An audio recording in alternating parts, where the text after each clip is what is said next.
Junior researcher Lee's been working for the UO for all of 4 hours, and he feels pulverized, as if an anvil were dropped on his head in the first introductory lecture.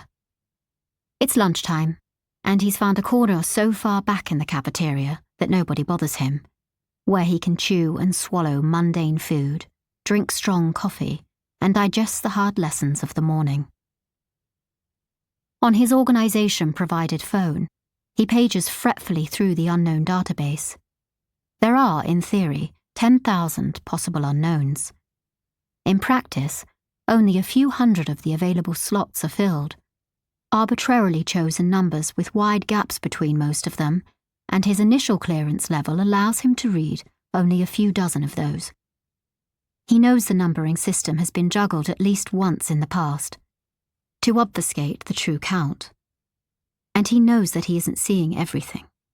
A significant fraction of the apparently empty slots have entries that only become visible at higher clearance levels. The ones he's cleared to read are bad enough. There is U5649, a deep cave in Chile filled with millions of cubic meters of living, breathing lung tissue. There is U0980, an untraceable Chinese manufacturer of dimly sapient, predatory refrigerators. U4333, anthropomorphic archaea. U7012, a novelty record from 1989 that causes serious, permanent earworm. Its excruciatingly inane lyrics and melody are both sealed away behind frightening security warnings. Memetic threat, psychological damage warning, suicide warning. U0003, the first occupied slot, is 90416 2003 YK118, a near-Earth asteroid with "Kilroy was here" graffitied on it in 75-metre-tall letters, complete with the cartoon bald man. U9985, the last, is a mystical geological anomaly on the southern ocean floor that periodically blue whales. The redaction is in the original. Lee doesn't have clearance to see the underlying text, but this anomaly has consistently blanked 2 or sometimes 3 blue whales per year since it was discovered in, Lee blinks, 1908. They have to be jokes. That's how most of them read. Like very bad, dark, frightening jokes. But in that first meeting, that first demonstration, Lee is one of 11 junior researchers in the new intake. The other 10 are sitting in a separate group at a separate table, chatting animatedly to one another. There are some instructors here and there munching sandwiches. Other than them, the cafeteria, large enough to seat several hundred people, is deserted. To Lee, that seems odd. The UO site at Wiley is large, a cluster of 3-story buildings with an extensive underground complex, buried casually in a forest in the west of England. Where is everybody?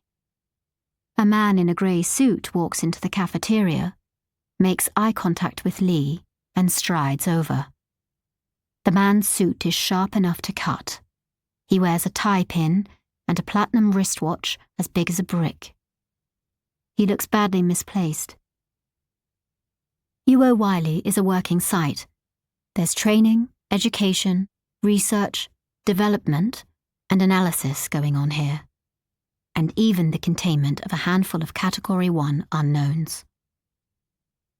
Executives shouldn't be here. So what is he? A lost executive trying to find the helipad? A researcher or instructor dressing for the job he wants, not the job he has? "Hell of a first day," the man says, holding a hand out. "Adrian Gage, G-A-G-E. "Lee," Lee says. "Simon Lee." Gage sits.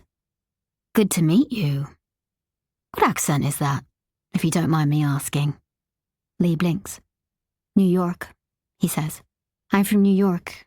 Are you the site director?" "You seem on edge." "Well, that figures, right?" Lee asks. You must know how that intro goes, when they wheel you 6389 out and do that thing in front of you that's completely impossible. Jesus. They gave us all an hour to try to figure it out ourselves. Try to figure out the trick. But there isn't a trick. It's just an error in the universe. A gap. Science doesn't apply. Physics and biology go on vacation. It's messed up.